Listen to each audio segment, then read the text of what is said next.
సోదరి ఆవేదన చూడలేక అందుకు కారణమైన వారిని అంతమొందించాలని అనుకున్నాడు. అందుకు తన స్నేహితుల సహకారం తీసుకున్నాడు. పక్కాగా ప్లాన్ వేశాడు. అనుకున్నట్లుగానే ప్లాన్ అమలు చేశాడు. అత్యంత దారుణంగా దాడి చేశాడు. తన సహోదరి మానసిక వ్యధకు కారణమైన ఇద్దరిపై కసి తీరా అటాక్ చేశాడు. ఈ దాడిలో ఒకరు స్పాట్లోనే చనిపోగా మరొకరు ఆసుపత్రిలో చికిత్స పొందుతూ మరణించారు.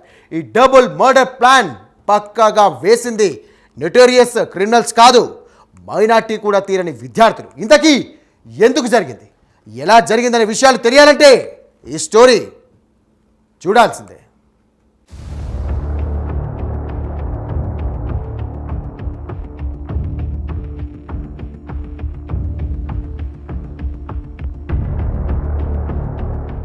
పల్నాడు జిల్లా సత్తెనపల్లి మండలం దూళ్లపాలలో నవంబర్ 30వ తేదీ ఉదయం మర్డర్ జరిగింది. కొందరు యువకులు కసితీరా దాడి చేశారు. ఈ దాడిలో స్పాట్లో శాంబశివరావు అనే వ్యక్తి అక్కడికక్కడే చనిపోగా అడ్డువచ్చిన అతని తల్లి కృష్ణకుమారిని దారుణంగా నరికివేశారు యువకులు. దాడిలో తీవ్రంగా గాయపడిన ఆమె హాస్పిటల్లో చికిత్స పొందుతూ మృతి చెందింది. గ్రామంలో అది పట్టపగలు ఇంటికి వచ్చి మరి ఇంత దారుణానికి బొడిగట్టడం వెనుక కారణాలు ఏమిటన్న చర్చ మొదలైంది. ఈ ఘటన ఒక్కసారిగా దావానంలా వ్యాపించింది. తల్లి కొడుకుల హత్య కారణం ఏమిటని చర్చించుకునే పరిస్థితి ఏర్పడింది.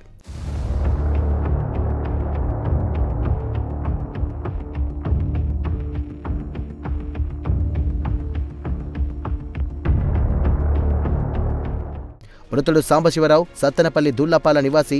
ఇక తాడికొందలో ఓ ప్రైవేటు పాఠశాలలో టీచర్గా పనిచేస్తున్నాడు. 2022లో గన్నపవరం గ్రామానికి చెందిన సాహితితో వివాహమైంది. వివాహమైన నాటి నుండి సాహితిని మానసికంగా శారీరకంగా వేధించడం మొదలుపెట్టాడు. ఇందుకు సాంబశివరావు తల్లి తండ్రి కూడా వంతపాడేవారు.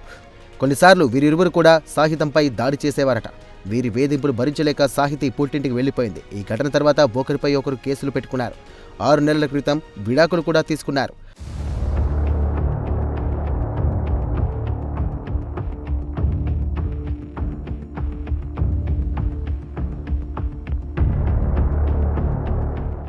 అక్క ఆవేదన దగ్గర నుండి చూసినటువంటి సాహితీ తమ్ముడు రోహిత్ చౌదరి కక్ష పెంచుకున్నాడు. తన సోదరి వైవాహిక జీవితంలో బావ, అత్త, మామ మానసికంగా శారీరకంగా తీవ్రంగా వేధించారన్న వారిపై ఇక ప్రతీకారం తీర్చుకోవాలని గట్టిగా డిసైడ్ అయ్యారు.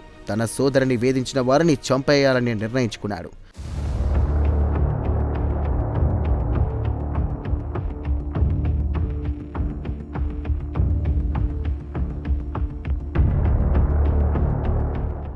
రోహిత్ చౌదరి చోడవరం కల్లం హరినాథరెడ్డి పాలిటెక్నిక్ కాలేజీలో పాలిటెక్నిక్ మొదటి సంవత్సరం చదువుతున్నాడు. తానారు చిలకలూరుపేట పాలిటెక్నిక్ కోచింగ్ సెంటర్లో పరిచయమైన స్నేహితులు ఇద్దరికీ తన సోదరి బాధని తెలియజేశాడు. సహాయం చేయమని కోరాడు. వారు ఒకరు గుంటూరు నారాయణ జూనియర్ కాలేజీలో, మరొకరు చిలకలూరుపేట శ్రీ చైతన్య కాలేజీలో మొదటి సంవత్సరం ఇంటర్మీడియట్ చదువుతున్నారు.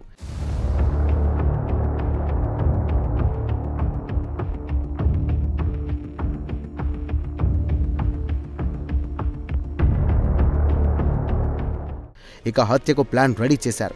బావ సాంబశివరావు కదలికలను ఎప్పటికప్పుడు తెలుసుకుంటున్నాడు రోహిత్ చౌదరి. సాంబశివరావు ఊరిలో ఉన్నట్లు నిర్ధారించుకున్నాడు. నవంబర్ 30న మర్డర్ చేయాలని డేట్స్ ఫిక్స్ చేసుకున్నారు. తన స్నేహితులకు ఆ విషయం తెలియజేశాడు. తన అక్క ఆవేదనకు కారణమైన బావ అతని తల్లిదండ్రిని అంతమొందించేందుకు సిద్ధపడ్డాడు. నవంబర్ 30వ తేదీన మధ్యాహ్నం 12 గంటల ప్రాంతంలో ముగ్గురు కలిసి ఒక బైక్పై దూలిపాల గ్రామానికి వచ్చారు. బావ ఇంటి ముందే బైక్ పార్క్ చేశారు. ముగ్గురు కలిసి ఇంట్లోకి వెళ్లారు. మంచం మీద నిద్రపోతున్న బావ సాంబశివరావుపై దాడి చేశారు. సాంబశివరావు మేలుకొని పెనుగులాడుతుండగా వెంట తెచ్చుకున్న కత్తితో గొంతు కోశారు.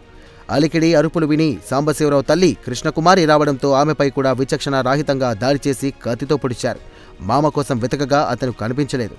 కిరాణా సరుకులు తెచ్చేందుకు బయటకు వెళ్లడంతో అతని ప్రాణం దక్కింది.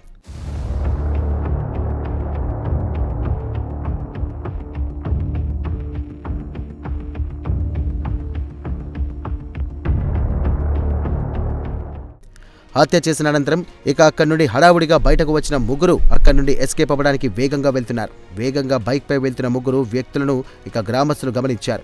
అసలు ఏం జరిగింది చూసేందుకు ఇంట్లోకి వెళ్లి చూడగా మృతి చెందిన సాంబశివరావు రక్తపు మడుగులో అతని తల్లి కృష్ణకుమారి కనబడ్డారు. కొందరు వ్యక్తులు కృష్ణకుమారి ఆసుపత్రికి తరలించారు. మరికొందరు పారిపోతున్న వారిని వెంబడించారు. హత్య చేసి పారిపోతున్న వారిని పట్టుకునేందుకు కొంతమంది గ్రామస్తులు కార్లు, బైక్స్తో వారు వెంటపడ్డారు.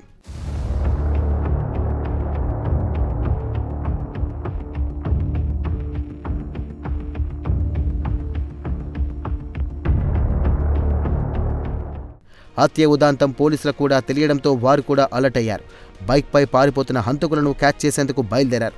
మొత్తం మీద నకిరికల్లు మండలం చాగల్లు వద్ద హంతకులను వెంబడించి పట్టుకున్నారు గ్రామస్తులు వారిపై దాడి చేశారు. ఈలోపు పోలీసులు అక్కడికి చేరుకుని గ్రామస్తులకు నచ్చజెప్పే ప్రయత్నం చేశారు.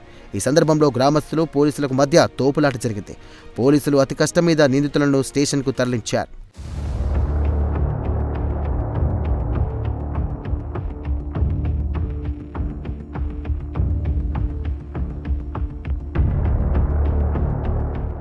దాడిలో తీవ్రంగా గాయపడిన అత్త కృష్ణకుమారిని సత్తెనపల్లి నుంచి గుంటూరు జీజీహెచ్కు తరలించి వైద్యం అందిస్తుండగా మృతి చెందారు. ఇక పోలీసులు నిందితులను విచారించగా తన సోదరి వేధించారన్న కోపంతోనే హత్యకు ప్లాన్ చేసినట్లుగా రోహిత్ చౌదరి చెప్పినట్లు సమాచారం.